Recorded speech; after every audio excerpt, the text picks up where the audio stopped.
አት ያለ ኑሮ የምንኖርበት ምክንያት እናታችን የከፈለችልን መስዋዕት፣ ሁለተኛ ይሄ የምትናገረን ነገር በጣም በቃ ይይዘናል። እኛ እንዴት እንደኖርሽ ለኛ ስለምናውቀውና በምንም አንተካትም። በተለይ ለኔ ጓደኛዬ ናት፣ ጎረቤቴ ናት፣ አክስት አጎቶቼ በሏት፣ ሁሉ ነገር አያቴ፣ ሁሉ ነገር በቃ እኔ ሁሉ ነገር የምታቀራትና ለሷ ስል በስርዓት እንድኖር በጣም በእውነት በምንም አልተካትም። እሷ ደግሞ በሃይማኖቷ በኩል የሚመጣባትን አትደራደር ምንም ማለት ነው። እና እኔ ከእናቴ ተነጥዬ መኖር ማለት ስለ እውነት እንደዚህ አይባልም። ከልጆቼና ከባሌ ጋር ተነጥዬ መኖር የምችል ይመስለኛል። ከእናቴ ጋር ምችል አይመስለኝም። የሆነ መጣበቃችንን ዛትማች ስለማታውቁ ነውና በጣም ከባድ ነው ለኔ ለዚህ አቋም ቁሜ እናቴን ኖ ማለት ነው። ግን ልክ እንደ በህልሙ እንደተሰራው ይሄን መጽሐፍ ሲይዘው ወጣሁኝ ማለት ነው ወንጌልን ለመናገር። አንደኛ በኢየሱስ የተደረገላችሁ ነገር ሃይማኖት ሆኖባችሁ ስታውቁትና ገብቷችሁ ስታውቁት በጣም ነው የሚለያይ። ኢቭን እግዚአብሔር አባትን በሙሴ በኩል ማወቅና በኢየሱስ በኩል ማወቅ በጣም ነው የሚለያየው። ከዛ እንዴት ወጥቼ እኔ በእውነት ቤተሰቦቼ መካከል ቁሜ ወንጌል ልክ ነው ብዬ መሟገት እንደቻልኩኝ እግዚአብሔር ጸጋ ጨምሮልኝ ነው ለኔ። አንደኛ ምን አይነት ሴት መሰልኳችሁ እኔ የሆነ የላይፍ ሩቲን የማይመቸኝ ሰው ነኝ። መብላት፣ መጠጣት፣ ሰርቶ መምጣት፣ ገንዘብ ሜክ ማድረግ፣ መተኛ። እኔ ትዳር ውስጥ ስገባ ትዳር በ26 ዓመቴ ነው ያገባሁትና አሁን ኦልሞስት 30 ስንት ዓመቴ 12 ዓመቴ ነው በትዳር 40 ዓመት እንኳን ሊሞላኝ 3 ዓመት ነው የቀረኝ።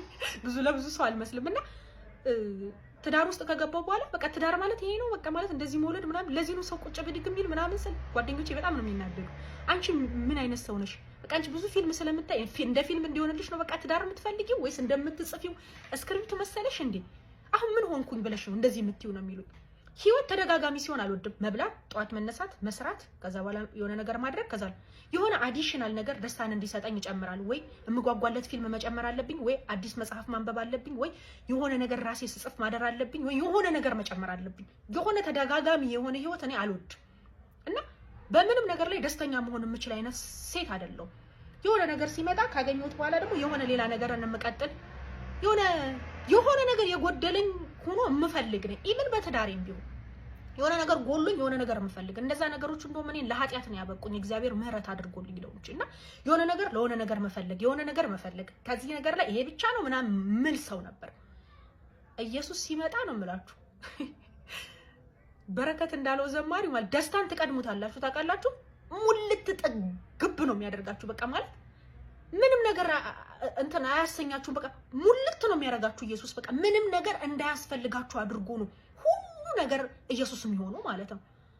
እኔ ያለ እናቴ መኖር አልችልም ስላችሁ የእውነቴን ነው። ኢየሱስ የእናትን የባልን የልጅ የምንንም ክፍተት መሙላት ይችላል ታውቃላችሁ። የሆነ ፍቅሩ ዝግት ነው የሚያደርገውና በሱ ደግሞ አገኘዋለሁ ብላችሁ የምትሉት ነገር እናንተ ከዛ ስቴፕ የማትጨምሩበት ነው። በተለይ በጽድቅ በሰማያዊ ጉዳይ እኔ እንድች ነው የማላስበው። እንድችን በቃ የጠፈረን ያክል ነከሞቼ ባድር በሚቀጥለው ቀን ምንም አይደንቀኝም። የት እንደሚሄድ በደንብ አድርጌ አውቃለሁ። ለምን ሰላም ራሱ አይደለችም ሰማይ የምትቆም በክርስቶስ ደም በኩል እንደምትቆም ስለማቅ አብ እኔን ላያጸድቀኝ አይችልም። በተለይ ራሴን ሁሉ ጊዜ እንዴት ነው ግን ሰላም ጻድቅ ነኝ ነገ መንግስተ ሰማያት እሄዳለሁ ብላችሁ የምታስቢው? ሁሌ አንድ የጸደቀ ስለማይ ነው።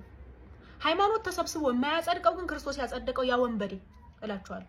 እና እንዴት ነው ሲል ዛሬ በገነት ከኔ ጋር ነሱን ያለ እኔንማ እንዴት ነው ማይል ሁሌ ነው የምላቸው። በቃ ለብዙ ሰው አንዳንዴ ስናገር ሃይማኖት የትኛውም ክርስትና የሚባለው ወንጌላዊው ብትሉት አላቅም እንግዲህ ዛትማች እነሱ ጋር ጥልቅ ብዬ ስለማላቅ ብዙ ነገር ተሐድሶይ ብትሉት ካቶሊክ፣ ፕሮቴስታንት፣ ጆባዊ ዊትነስ፣ ሰባተኛ አድቬንቲስት፣ ሐዋርያት ምናምን ብላችሁ ብትሉት ሃይማኖት ቢሰበሰብ ያንን በቀኝ የተሰቀለውን አያጸድቀውም።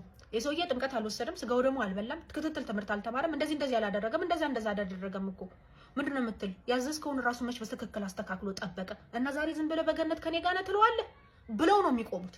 ሃይማኖት መንግስተ ሰማያት አያስገባም፣ የሚያስገባው ኢየሱስ ነው።